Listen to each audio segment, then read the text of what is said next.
Thank you so much for staying. We wanted to give you an opportunity to have discussion amongst yourselves and to think about the final questions that we had posed. I know our group didn't end up getting to all the discussion questions, but I'm just going to tick through them. And if your group did, Iris is our spokesperson. Who's the spokesperson for the other group? Okay. We'll ask the two of you to comment, and then if anybody else wants to jump in, feel free to jump in. So the very first question was your major takeaways.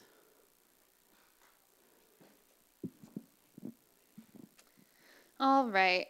So the major takeaways that we had from our group, we had quite a few. The first one was building trust and relationships among all the different pieces and parts and stakeholders of this effort.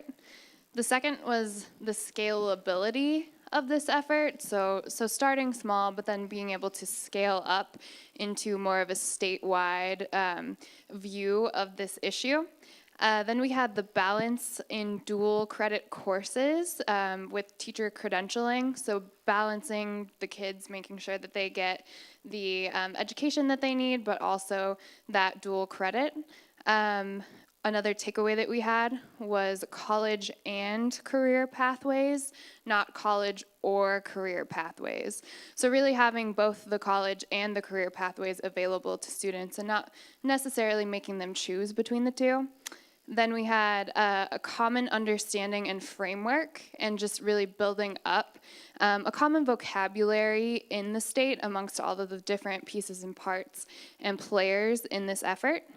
And finally, we had the importance of including adult-aged workers in this effort and making sure that it isn't kind of excluding the adults that are also trying to work in this space. Thank you. Thank you. The other group. Yeah, so some of our key takeaways, we really kind of began a conversation talking about the number of moving parts that are involved in this work, and that involves, parents, students, community stakeholders, teachers, education community, and then we really got to talk a little bit on employer as sort of the equal engaging partners, and it goes beyond just donation or what's been traditionally deemed as business partners, and really hoping that they would be the driving force in this initiative. And we were also discussing how excited we were about giving learners more control, and that this could be an opportunity to really engage our learners and in school, and that this is really going to make our education look very different, and there's going to be a shift.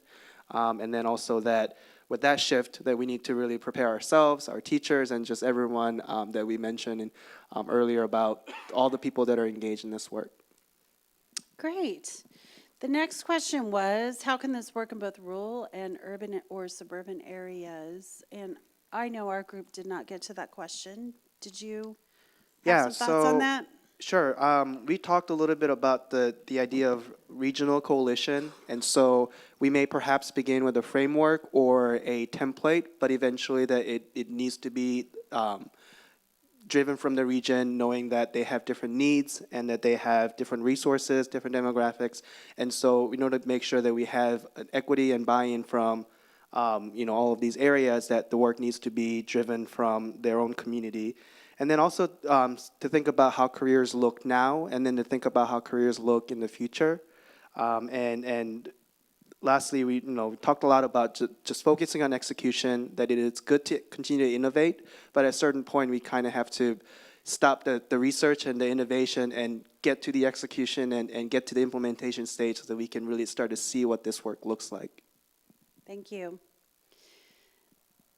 One more question. How can you support this effort in your current role? Iris, do you want to comment on So group's thoughts? our group talked a little bit about how they could engage with the VP of K-12, and I believe that was kind of a specific role that we were envisioning being included in this to make sure that all of the K through 12 stakeholders that are important to bring to the table are there. We also talked about helping the state with the range of apprenticeship needs and just kind of filling in some of those gaps where we know that there are gaps and that they do exist, and figuring out how to bridge them. We talked a little bit about making sure that there's an openness in the conversation between cross-sector connections and between education, government, business, and just making sure that the conversation is as open as possible. We also talked about the importance and how individuals in the room could help advocate for the individuals that they're trying to serve with this effort. So that's really the students. And finally, we talked about how everyone in the room could help be the face of the relationship building piece of this work. So that includes being able to initiate discussions with the different partners and stakeholders that everyone has access to. And that also means educating students. So just making sure that they're aware of the different programs and the different opportunities that they might have with this effort. Thank you. The other group?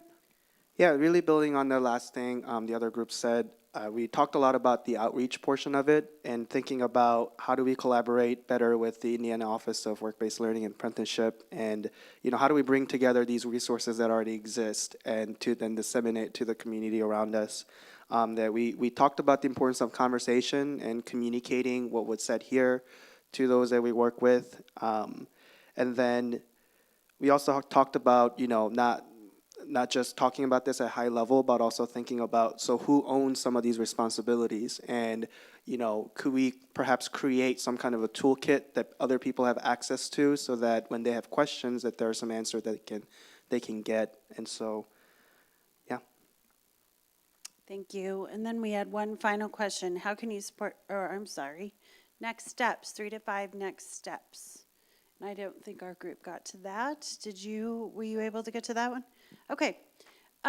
Does anybody have any thoughts on immediate next steps? What would you think would be immediate next steps in your mind?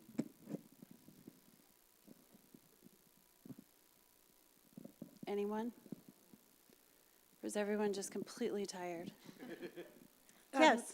Something that I heard throughout the day is that people aren't sure what resources are available in their community. So if an inventory might be made available, I know there are pieces of those inventories in terms of resource development for workforce development, but actual programs that work in workforce development by region might be helpful to figure out who's my partner. So if I want to take the initiative in my region, how is it that I do that? And with whom would I begin to speak?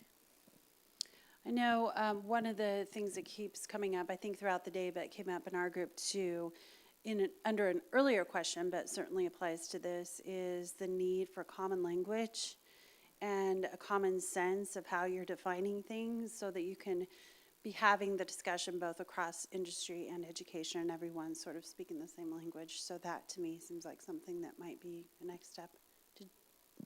Yes? No? No? Anyone else?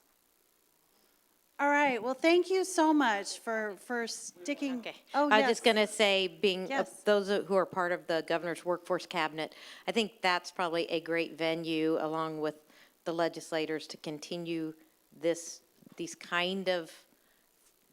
ongoing work. We have the opportunity with Danny Lopez and team to keep it elevated with the work we're doing, and we're going to be there for the long run. So I think elevating it regularly and finding, I can through the college do things, but we've got to find ways to make sure that we're bringing those best practices forward and sharing them. Great. Any final thoughts? Okay, well, thank you so much. We appreciate you being here. We appreciate you sticking through this last final conversation.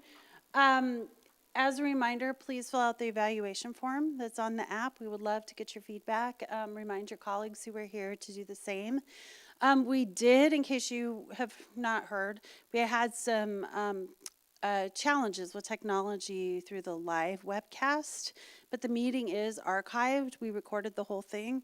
So we will have a link to that, and we'll be sending it out to all of you who were in attendance and anyone who had hoped to come who wasn't able to come. So we will be sending out that link to the archived event.